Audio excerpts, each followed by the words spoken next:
everyone. I'm going to show you today how to trim your bowls.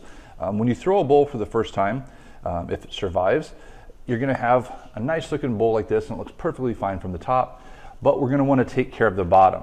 Now as a beginner, when you throw a pot, a couple things come into play. Number one, you're probably very proud that you got anything to survive at all, and you really don't want to take a chance of messing it up on the bottom. Yes, trimming a pot is pretty risky. It can go through the pot, can put a hole in it, or the pot can come loose and go flying around and break. So sometimes as beginners, when your first couple pots, I urge you simply to turn them over, smooth that bottom edge, because once this is fired to stone, it's going to be pretty sharp. And setting this down at an angle on a table could actually cut through like the veneer of the table. Moms don't like that very much. So you want to make sure and at least smooth this out really well on the outside. And as always, using a pen or pencil, you want to write your name on the bottom. Everyone wants things signed, and if you're working in a community studio such as ours here at Lewis Central, we need to know who it belongs to. So bare minimum, after you throw a pot, you want to smooth out that bottom edge. Preferably, as you get a few more skills and you get a few more pots and they're not quite as precious, each and every one of them, we want to actually do what's called footing or finishing or trimming the bottom. And that does something very important for us. Number one is that when this is sitting in the kiln, if there's any sort of uneven surfaces in the kiln, with this flat bottom, it could settle onto those surfaces, and now when I take it and set it on my table, it might wobble, right? When you have a foot like this and you've cut it down, you have a very small ring, so it's balancing all the way around, almost as if you were on the ground on all fours. All points of you are touching the ground, and you'll settle into your balance. It also gives you a place that you can carve or write your name or add any extra glaze or attention. And like this piece that I picked up in Ghana last year has a really nice little double foot. They've trimmed there so it has a little more interest to it. So not only are you doing this functionally, but you could also add some more interest to your pot, because who doesn't want to pick it up and then find that someone's giving you a little bit extra artistry on the bottom. So those are some things to think about. To keep this short, I'm going to show you right how to do that. So once you've thrown your pot on the wheel and you've dried it for a little bit, it has moved from what was called plastic clay, which is soft, malleable clay, to what's called leather hard. I can now pick this pot up without it flopping. I'm just not leaving any fingerprints. It's not sticky. But if I wanted to, I really could go through and dent it a little bit. Okay, the clay is still soft enough that I can manipulate it, but I could also pick it up without it flopping. That's the perfect stage.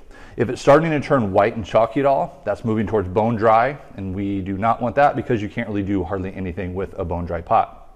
So now that I've got my bowl made, it's time to start trimming it.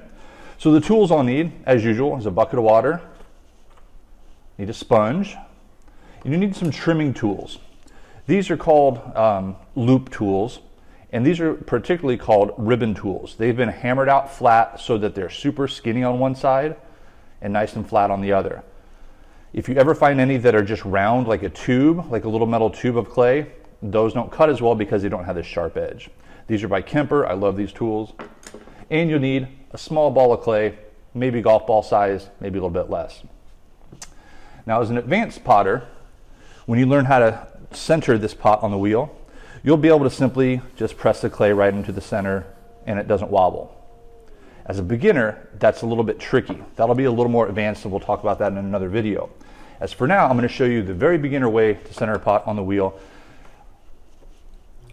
I'm going to start by wetting the bat. I'm going to put a decent amount of water on here. A little more than when we first made a pot on the wheel. And now, using a little piece of this clay, I'm going to make a small clay pencil. And as this spins around, I'm going to put concentric marks on here, so I'm making a target. Now I can easily center this inside the target by putting my head directly above the target, lining it up all the way around, and before I hold it down, I want to make sure it's not wobbling very much. Occasionally I'll get a tiny wobble like this. That's not a problem. If it's not on, if it's moving more like a Flintstone wheel, that's not on right. So you'll recenter this right over the target, right in the middle, and you'll give it just a little bit of compression. Not like a big hard CPR push, just a light little press down. Now we use the extra clay to make little logs around the outside, as my students call them. I call them supports. But we use this clay just to hold that on.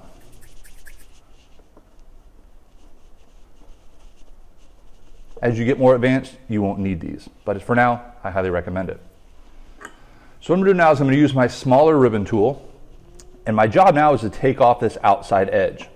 When I first threw it, it's a little bit rough, a little scratchy, and I don't want that, obviously. So I'm going to hold this tool almost like a knife that I'm stabbing with. I'm holding it very tight.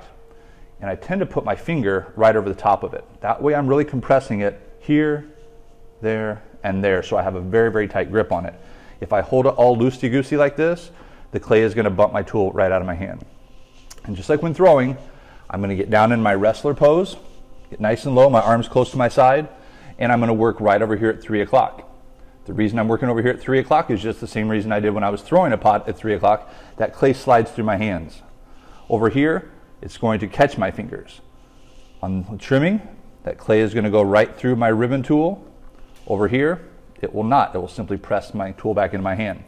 So holding it nice and tight, like I'm stabbing, my finger on the top, and I'm going to just moving my tool up and down, take off some of that extra clay. For some of you, it will be very, very little, depending on how much extra clay you had on the outside or how wide of a foot you left on there. And it'll depend on how narrow you want the foot. I can leave it as it is. I can make a foot that's only this wide, and it'll look nice and graceful sitting on a shelf, but it probably won't be very good for functionality.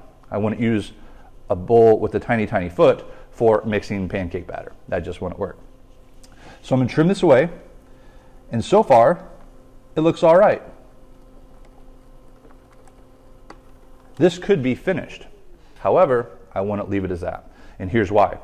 Later, we're going to be picking these pots up and dunking them into glaze. Right now, this is sort of shaped like a volcano. There's no real grip for me to grab onto. So if I try and hold this upside down, it could actually make my hand slip right off and the pot crashes on the ground. Instead, I want to trim a foot that has a nice little concave groove right there. That's going to do a couple things. Number one, it's going to allow me to pick this up when I put it into glaze later. Number two, if my glaze decides to run, which we've probably seen before, and the glaze starts pouring down too much, hitting that little ledge there will keep that glaze from running off the bottom of your pot and potentially ruining your pot by sticking it to the shelf. So this is not mandatory. Some potters do, some potters don't. I highly recommend it. Not only does it make a nice little separation between the foot and the body, but also it's going to make your life easier later. Here's how I do that. Simply by changing the angle of my tool, I undercut just like this. So I'm going to hold it right about even with the foot, and I simply push this tool into the side. And already, that's given me a nice little groove to grab a hold of. I then want to get rid of this little mark on the outside. I can keep using this tool, but we have a bigger one, a bigger loop tool, and this is going to take off more clay in a bigger area, making your job a little bit quicker, a little bit easier. And I've taken off some of that clay. A bigger tool also helps to make sure you don't get those little tiny grooves that are caused by using the edge of this. Notice my head is off to the side so I can see what I'm doing. And I've given that a nice little undercut. And I've rounded this edge. So my work on the outside is now done. Now what I'm going to do is I'm going to take off the clay from the inside here. So depending on how thick you want the foot, the first thing I'm going to do is I'm going to make a mark where the inside of the foot ring goes. I like mine to be just about the thickness of my finger, so I'm going to make a mark about where I think that I want the foot to be. If I'm happy with it, I can keep going. If I want a little skinnier, I can move my tool left to right. And since I made a small mark, if I think that's too skinny, I can in fact make the foot wider.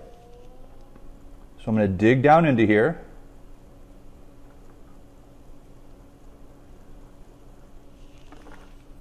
And now I've established where that foot is going to be. Now I need to excavate some of the clay from the middle here. So I'm going to move my tool, not on the outside to in, but I'm going to start on the inside, right in the middle, dig in a little bit, and move my tool outward, right over to my pinky. Now a whole lot of art isn't about being super talented. It's about paying careful attention. We discussed that in the last video. So one thing that I can definitely give you a good tip on that you might not pick up on if you're not being overly attentive is putting my pinky on the outside here. That stabilizes my hand. If I'm up here, especially if my elbows are off my body, I am at the whim of whatever the clay tells me to do. But if I brace my arms against my body, pinky on the outside here, two hands on here, and moving that across, it's much more stable and I'm less likely to have that clay bump my hand and make a gouge where I don't want it. So I've got a foot carved out, and here's where the big question is. How far down do I go? Well, the only real true answer to that is you stop before you put a hole in it, which isn't the answer you want to hear, right? What I recommend is, as long as you're working pretty small, you can put your hand on the bottom of the bowl and you can kind of feel. It's going to take some practice for you to actually get really good at gauging how thick something is. This is a little more than a 1/4 inch, a little less than a 1/2 inch. But if you have a big pot, you might not be able to reach all the way to the bottom to feel that if you have smaller hands.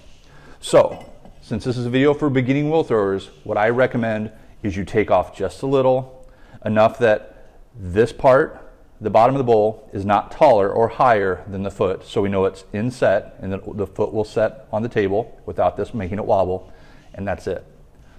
If you do happen to put a hole in the bottom, you now have a planter, right? That's the good news about it. So once I've got that carved away and I've got my foot, I'm gonna do a couple more things. It's sort of like housekeeping, making it look nice. This bottom is a little bit rough. You can kind of see that the clay texture on here is a little rougher than the outside of the pot where I've been throwing. It's because my hand was smoothing the outside. This has been scratched away, so it has a rough texture. So dipping my finger in some water and simply rubbing my finger on here will make that look nice and pretty and smooth. If you like the contrast on the bottom with the rough texture versus the smoothness on the outside, go for it. It's actually very popular, especially in some Asian cultures, to have that contrast. For most beginners, you kind of want to make it look as nice as you can, right? Last things. I want this foot, if there's any part of my pot that's nice and smooth, I want it to be the very bottom. The reason for that is because I don't want to scratch my table up. All right? So I'm going to go through and very lightly shave off any little bumps that I might have on there, any little scraps of clay, anything that I'm not pleased with.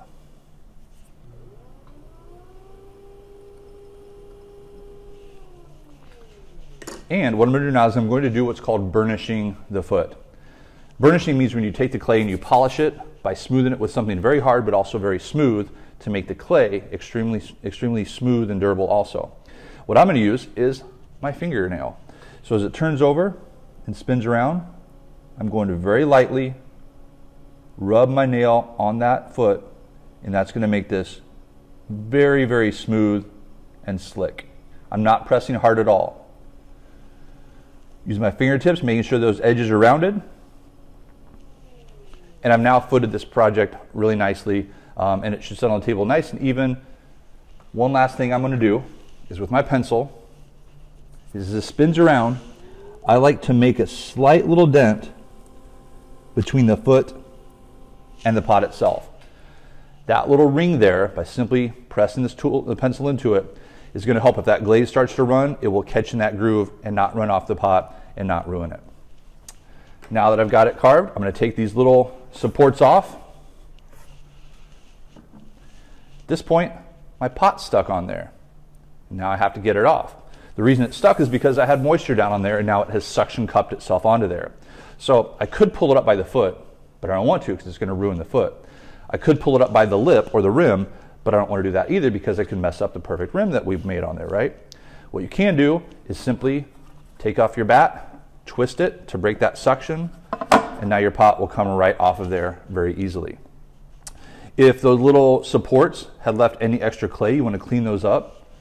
Using a sponge is very helpful, and make sure that lip is nice and pretty. That's usually the first place that people will look, is the very, very rim.